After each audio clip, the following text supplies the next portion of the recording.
No one cares about your pitch or presentation. Harsh, but true. To you, it's the center of everything you're working on right now. To your audience, it's another thing on their to-do list that they need to listen to. So what can you do to cut through the noise, to engage your audience so that you leave them wanting more? Ultimately, the responsibility comes down to you. So let's explore.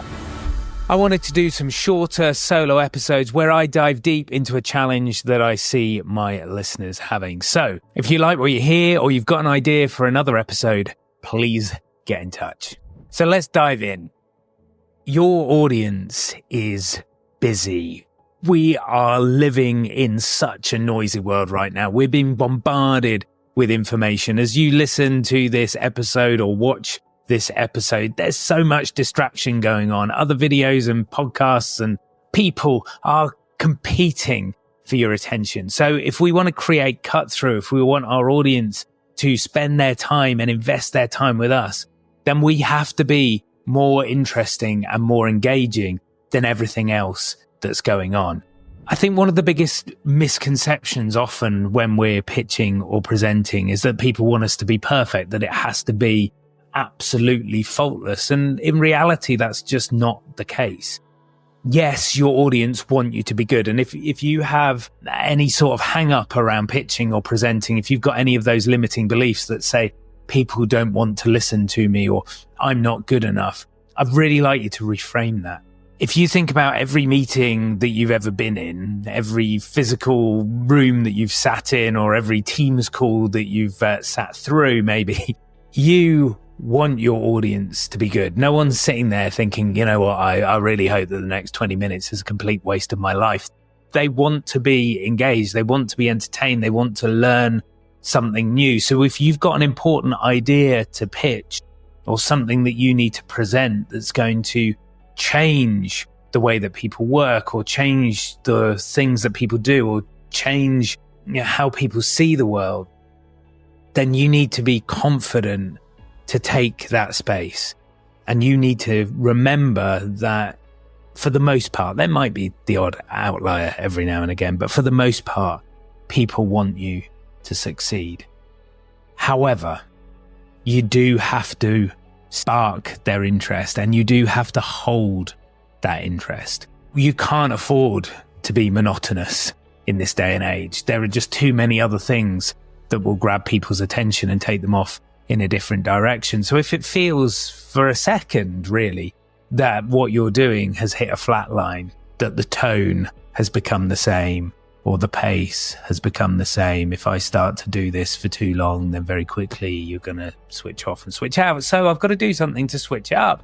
Now, and that's not just about what I do with my voice or my body, but what I do with the ideas as well. Think of a fantastic piece of music or your favorite novel or your favorite movie. It's not all one flavor. There is light and dark. There is good and bad. There is a kind of journey that you go on. A great piece of music has stillness and pauses, high notes and low notes. And we've got to think about pitches and presentations in exactly the same way. So we can't just be giving people words. We can't just be sharing slides and expecting people to stay with us. We've got to offer them something interesting that's going to keep them with us. The tool that actors use to create engagement, to make sure that that performance has, life, that it's not flat, is a tool that I talk about in my book called emotional intention. And actually, this is something that has been codified from real life. It's not something that actors have kind of made up. It's a part of human behavior that actors have studied and been able to replicate. So if we think about it, in any given interaction, if we don't get what we want, if we want what we want enough, then we change our tactics. Yeah, we don't just keep doing the same thing. Einstein supposedly said that doing the same thing over and over and again and expecting a different result is the kind of definition of insanity. And I've completely paraphrased that, but you get the point. If we want to achieve our objective and what we're doing doesn't get us that objective, then we're going to change our tactics. And quite often, those tactics are not just what we want people to do and what we want people to know, but actually what we want them to feel. Yeah, kids are brilliant at this. They ask you 300 times the same question in a slightly different tone until you finally relent and give in. But what actors do is they think about the emotional intention behind their words. So they're thinking about what they want to do to the other person. And this is really active. It's not passive. It's not about describing the emotion that you have as the person speaking. It's about describing how you as the person speaking want to make the person who is listening feel. So if you're thinking about a pitch or a really important presentation, how do you want people to walk out of the room? Do you want them to be excited? Do you want them to be reassured? Are you trying to educate them about the service that you provide or the product that you have? What is that emotional journey that you want to take your audience on?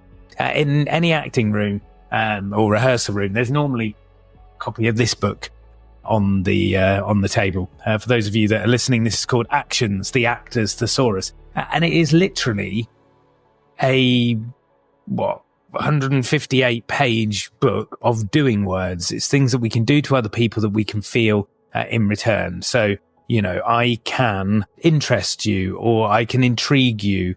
I could irritate you. I'm probably not going to choose to do that in a particular pitch or situation. I can liberate you. I can mold you. I can move you. I can neutralize you. I can praise you. All of these words are things that I can do that you can feel in return. So if I educate you, you can feel educated. If I excite you, you can feel excited. If I reassure you, you can feel reassured. Now, in acting terms, an actor will be trying to work with a different one of these emotional intentions for pretty much every single line. In a business world, that's absolutely bonkers. So when you're thinking about a pitch or a presentation, think about these emotional intentions as gear changes. They're things that allow you to move from one section of the presentation or the pitch to the next. So for example, you might start by challenging your audience. You might want them to know that the status quo is broken, that things aren't working right now.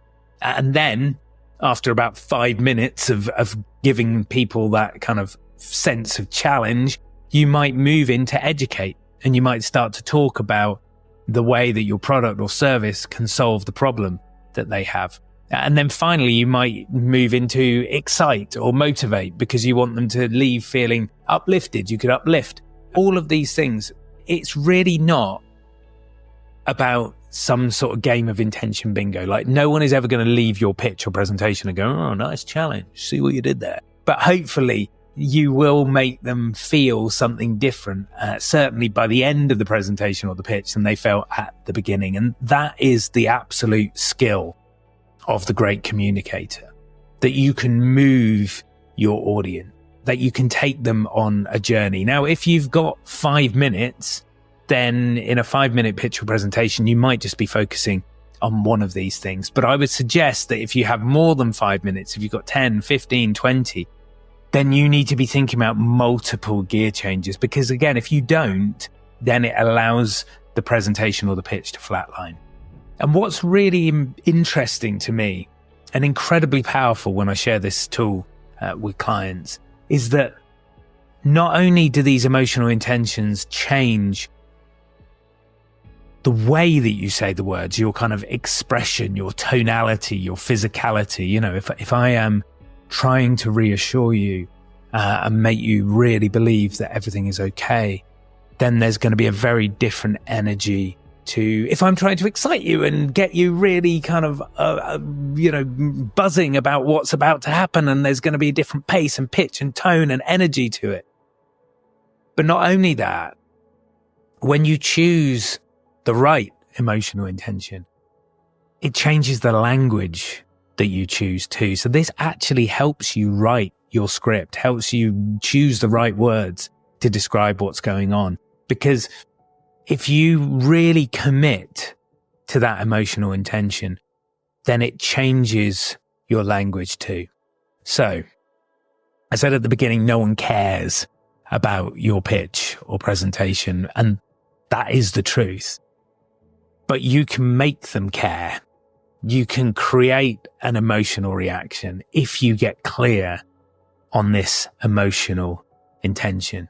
So that's my challenge to you when you're thinking about crafting that narrative. To be honest, when you're thinking about a meeting or picking up the phone or typing an email, really start to get clear on what do I want my audience to feel, and choose one of those active verbs, a doing verb that you can do to your audience so that they can feel it in return.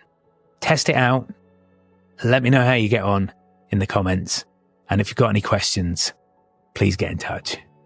I hope you've enjoyed this bite-sized episode of the Why Life's a Pitch podcast. If you've got ideas about future episodes or topics that you'd like me to cover, then please let me know in the comments or get in touch via email. It's dominic@dominiccolenso.com.